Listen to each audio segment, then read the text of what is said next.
حكايتنا حكايه شخصيات بلادنا اللي شقات طريقها براسها واللي بصمات اسمها في التاريخ. حكايتنا لشخصيات بلادنا برنامج غنكتشفوا فيه خبايا واسرار وتجارب اللي مرت منها ابرز الشخصيات المغربيه، سواء التاريخيه اللي تلحت بالقياده والزعامه وحتى المعاصره اصحاب الاستثمار والاختراع. كل معركه عندها نهايه، كل نهايه عندها شهداء اللي ضحوا بالغالي والنفيس، اللي تقاتلوا على ارضهم ضد اي مستعمر حاول يحط خيامه على ارض الوطن. نرجعوا للقرن العشرين ونتفكروا ايام الجهاد. في الوقت كان المستعمر طامع في اراضي المملكه المغربيه، كيحاول يسيطر على القبائل وناسها اللي كيبانوا للمستعمر ما غيكلفوه لا جهد لا وقت، وانما فقط سياسه الحوار غتخلي الناس تستسلم وتسلم راسها بيديها. لكن الصدمه المستعمر غتكون قويه ملي غيبانوا ليه القبائل كيتحدوا وكيديروا يد في يد ضد اي واحد فكر يشوف الجيت شبر من ارضهم. معروفه على ناس القبائل في الحرب كيعتمدوا على الشجاعه والخطط اللي كتخليهم يستغلوا نقاط الضعف ديال العدو ويخرجوا من المعركه بخساره قليله ويتسببوا للعدو في هلاك كبير. كيف ما غنتفكروا اليوم معركه جبل بادو اللي انتصر فيها واحد من المقاومين اللي تزعم القياده في جنوب الاطلس الشرقي، اللي شارك في المعارك وهو صغير، قدر يصبر ويتحمل الضغط لمده طويله قدام العدو، واضطر المستعمر يستعمل الطيارات ويستعمل بالجنرالات من كل جويه نواحي تفيلال. حكايتنا اليوم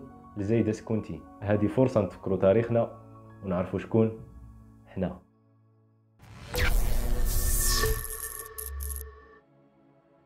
1890 قصر سكونتيت نواحي بولميمه تزاد زايده سكونتي، في قبيله ناسها معروفين بالشجاعه وكيتقنوا فن الحرب. با حسين سكونتي من زعماء ايت عيسى في ايت مرغان اللي معروفه بالقوه الحربيه في المعارك. غيتميز زايد سكونتي بذكاء وشجاعه وصفات قائد محارب اللي غيخلي باه يصيفطو يتعلم اسس الحرب والجهاد على يد تحمو عسو اكبر قائد في ميدل. بعد مده تعلم وتدرب غيرجع لقبيلته في قصر سكونتي. بعد ما الفرنسيس سيطرت على الدار البيضاء وقبائل الشاويه، بدات كتطمع في شرق المغرب وظنوا استعمارها ما غيكلفهمش بزاف د الوقت. لكن سيمانه غتولي شهر، شهر غيولي عام، عام غيولي عشرات الاعوام المقاومه والمعارك. 1908 دخلوا الفرنسيس لبودنيب نواحي الراشديه، حاطين معسكر منه ناويين يخططوا لاستعمار قبائل المنطقه ويحتلوها، اللي خلى زعماء المنطقه يتحركوا وتجندوا للدفاع على ارضهم. وجدوا المقاومين المغاربه خطه للهجوم على الفرنسيس في بودنيب. 16 ابريل خرجوا المقاومين القاصدين بودنيب وطوقوا المنطقه قبل ما تطلع الشمس، وباوامر من القاده دخلوا بعض المقاومين على الفرنسيس في خيامهم بالتخبيه، وركزوا على اهم الشخصيات الفرنسيه وقتلوا جنرالات وضباط، وخرجوا بعد ما تاكدوا باللي الخطه الاولى نجحت. ومن بعد هجموا على المعسكر من كل جهه، رونوهم وتسببوا لهم في خساره كبيره. وبعد ما وصل الدعم الفرنسي في بودنيب تراجعوا المقاومين وغبروا بين الجبال. في هذه الواقعه شارك زايد سكونتي في عمره 18 عام كاول معركه ليه. منها فهم باللي احسن طريقه لمواجهه العدو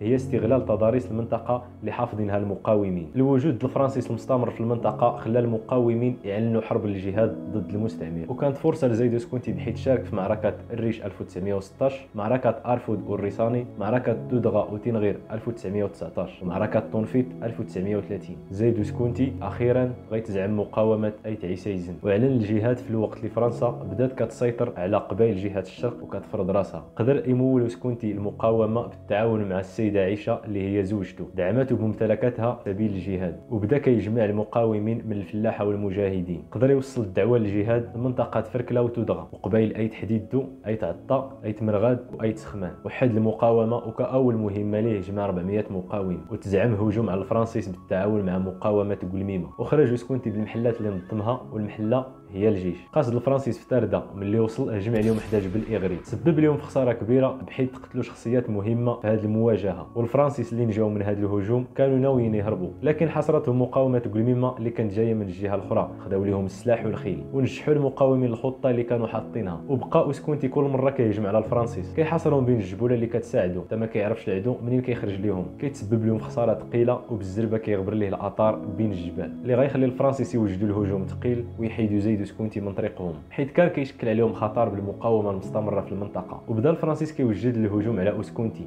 في جبل بادو وتحمدون واغبالون كردوز، اللي كتعتبر اخر المناطق اللي ما قدروش الفرنسيس يستعمروها بسبب التضاريس والجبال اللي كيستغلوها المقاومين ضد المستعمر للدفاع على ارضهم. الفرنسيس بداو كيجمعوا العساكريه من كاع المعسكرات ديالهم، من مكناس، تنغير ومراكش اللي محتلينها من قبل، وجدوا السلاح والمدافع وداروا معسكر في اسيف ملول اللي قريب لجبل بادو، ومنه غيبداو يهجموا على زايد سكونتي ويسيطروا على المنطقه. وبسبب القوه والزعامه زايد سكونتي والخوف اللي ركبوا في المستعمر، حطوا الفرنسيس 4 الجنرالات لهذه المهمه، منهم الجنرال يوغي وجيرو. ملي وصلت الاخبار لزايد سكونتي بلي الفرنسيس قراب ليه وغيهجموا في اي لحظه، وجد خطه لتشتيت القوه ديالهم بالتعاون مع قائد منطقه ايت مرغاد وقائد منطقه ايت حديدو، وفرق المقاومين فرقه في اغبالون كردوس وفرقه في جبل حمدونت اللي قراب لجبل بادو. بعد ما فرقوا سكونتي المقاومه على هذه المناطق، كلف الجنرال جيرو الفرقه اللي كانت جايه من جهه تينغير تهجم على اغبالون كردوس من الجنوب، والفرقه اللي جايه من مكناس تهجم على تحمدونت. اما الفرقه اللي جايه من مراكش كلفها تهجم على تحمدونت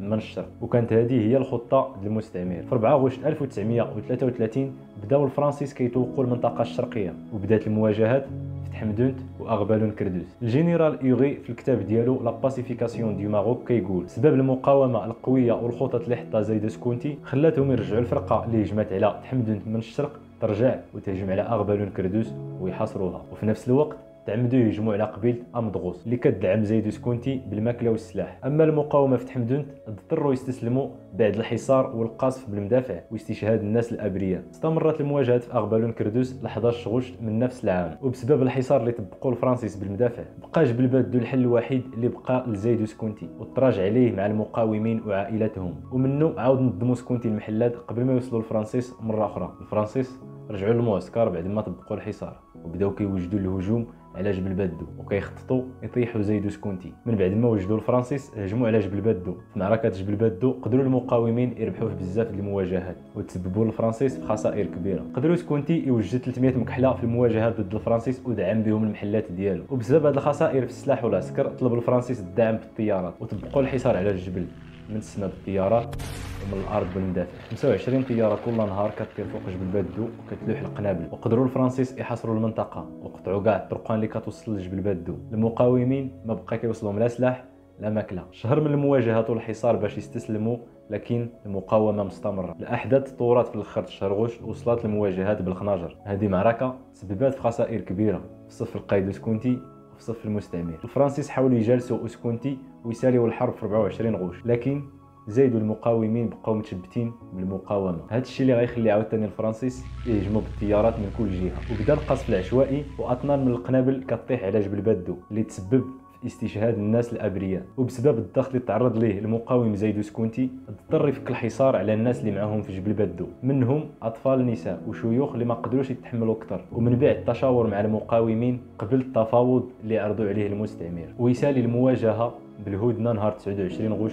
1933. وباستقبال الابطال الجنرال جيرو استقبل زايد سكونتي في المعسكر. قائد معركه جبل بادو زايد وسكونتي خلى الفرنسيس تحرك كاع الامكانيات اللي عندها، المدافع والطيارات، القصف من الارض ومن السماء. جبل بادو شاد على معركه كتعتبر من بين اقوى المعارك ضد الفرنسيس اللي دامت 40 يوم من الحصار، وباقى اثار هذه المعركه لحد الان. طبعا فرنسا ما تمكنتش باستعمار المناطق الشرقيه بسهوله، وانما كلفها وقت وجهد وخسائر عسكريه باش تقدر تحتل هذه المناطق. كل مره كيتحدوا المقاومين بهدف وشعار واحد: الدفاع عن الوحده الترابيه المغربيه من شرقها للغرب من الشمال للجنوب. وعلى حسب الروايات الشفويه 1944 على جبل بروج بامسيد قدرات الفرنسيس تخلص من زايد سكونتي وتحد باسو بخضره، بحيث غتصيفط ليه خائن اللي غيدفعوا من الجبل ويستشهد. فرنسا بدعم الجنرالات بكثره الاسلحه والطيارات سيطرت على اخر قبيله واخر منطقه في الشرق اللي قاومات ضد المستعمر برجالها ونسائها. بدات الفرنسيس كتحكم في كاع القبائل وكتسيطر على اراضيهم وممتلكاتهم. بسياسه الاستعمار ركبوا الخوف في الناس بالتعذيب والضرائب، وبدا الفرنسيس كيظن بلي تهنى من القرطاس ضد المقاومين. سبب سياسه الفرنسيس غيبان بطل اطلس الشرقي المقاوم اللي غيخلي الفرنسيس يقلبوا عليه ليل ونهار، قبيله بقبيله، دار بدار، اللي غنشوفوه الحلقه الجايه.